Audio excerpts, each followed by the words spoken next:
Welcome.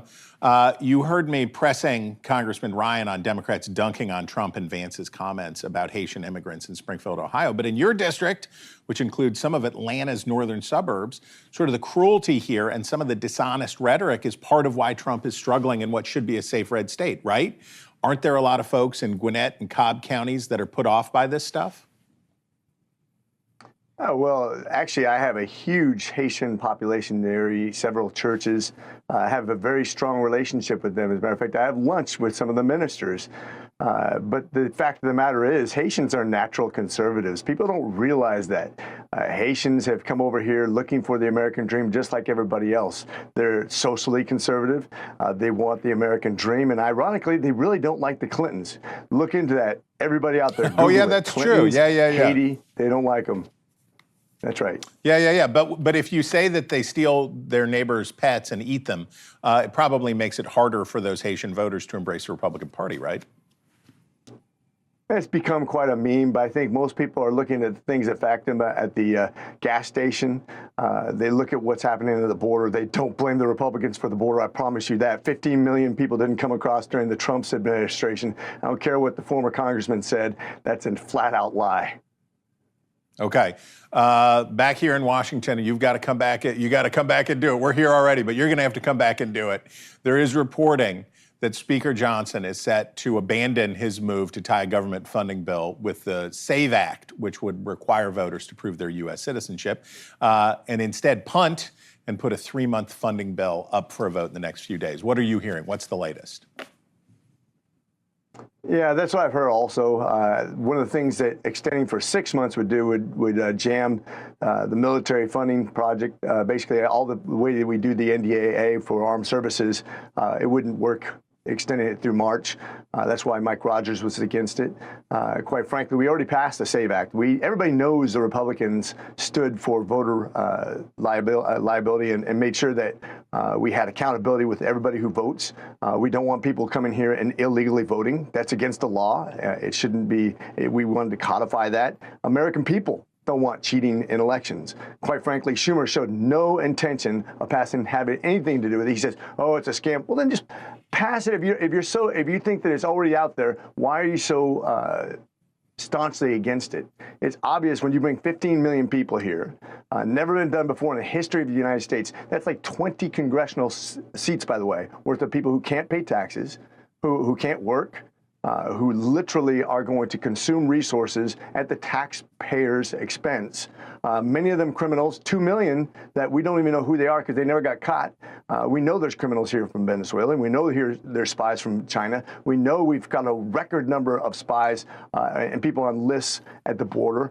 This is a real problem for the Democrats. On top of that, they're on the wrong side of crime. They're on the wrong side of debt. They're on the wrong side of energy. And I don't care what Kamala says. She's been against fracking. She's been against energy production, fossil fuels in the past. You can't flip-flop that easy. And education choice also. Remember, education choice is what won Youngkin his election in Virginia. It's what won Governor DeSantis his first election in Florida. It's what flipped seats here. It's a real issue and a real problem for the Democrats. Congressman, but what about that funding punt? If you come back to town and the speaker said, we're just going to kick the can 3 months on this thing and do it in a bipartisan way, there's going to be a lot of Republicans who are upset about that, folks in the Freedom Caucus and others. Where are you on that? If that's what you're faced with, will you kick the can for 3 months? I've never voted for the CR, a clean CR, never will. I think it's ridiculous. We haven't done our job. I don't blame this on Mike Johnson. I blame this on a lot of people, but quite frankly, the Democrats have never in good faith allowed us to have a good budget. They won't vote on anything that actually allows the people to get what they want, whether it be H.R. 1 in energy, H.R. 2 in immigration. It just disappoints me that we're back here after this many CRs, right back where we started. It's unfortunate, but Mike Johnson is trying to do his best. He was put in this position awkwardly. He's like the guy on the sideline who came in to quarterback during the Super Bowl, and he's doing his very best. He's an honest guy.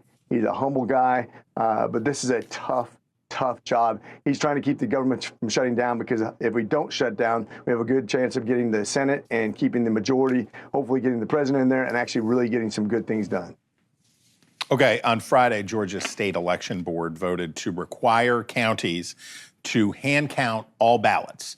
Now, I can tell you as a person who watches election results closely, that would be a massive delay. That could be days and days and days of delay, and this is a key battleground state. So then the Attorney General's office in Georgia came out and said that the proposed rules, quote, very likely exceed the board's statutory authority.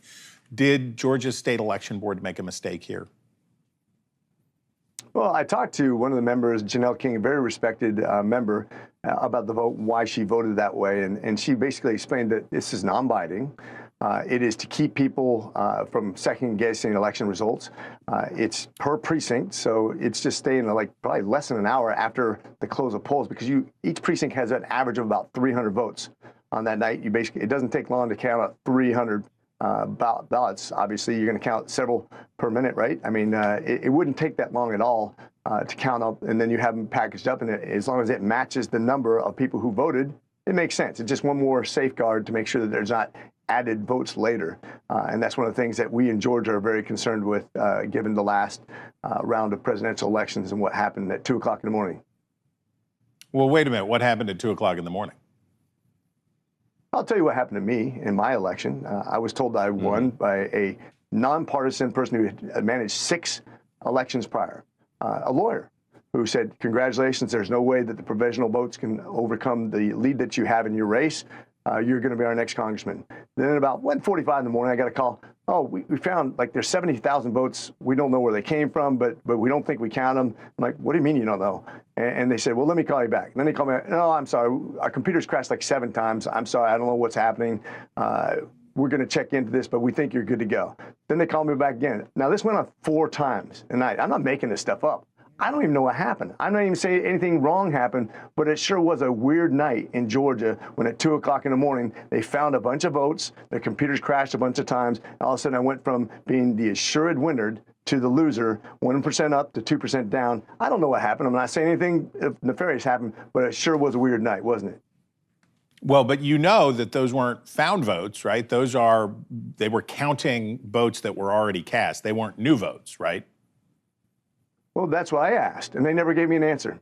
That's the thing that really bothered me is how do you all of a sudden find votes you didn't count? And this is why we have a new law in Georgia that at the end of the night at 7 o'clock when the polls close, you have to tell me how many votes you have. That way you can't just say, oh, I found some more votes. And I'm not saying, like I said, I can't prove anything. So I didn't go to court, didn't take anybody to court. I re-engaged. We won the next time handily. Kemp went, when we re-engaged in the voting, he went from almost losing to winning by 7% after we fixed our laws. I'm not saying anything went wrong, but it was a real weird night, that election night. All right. If you were from Sugar Hill, we you like would know him transparency. already. If you'd know him already, but if you don't, there he is, Congressman Rich McCormick. We thank you for your time.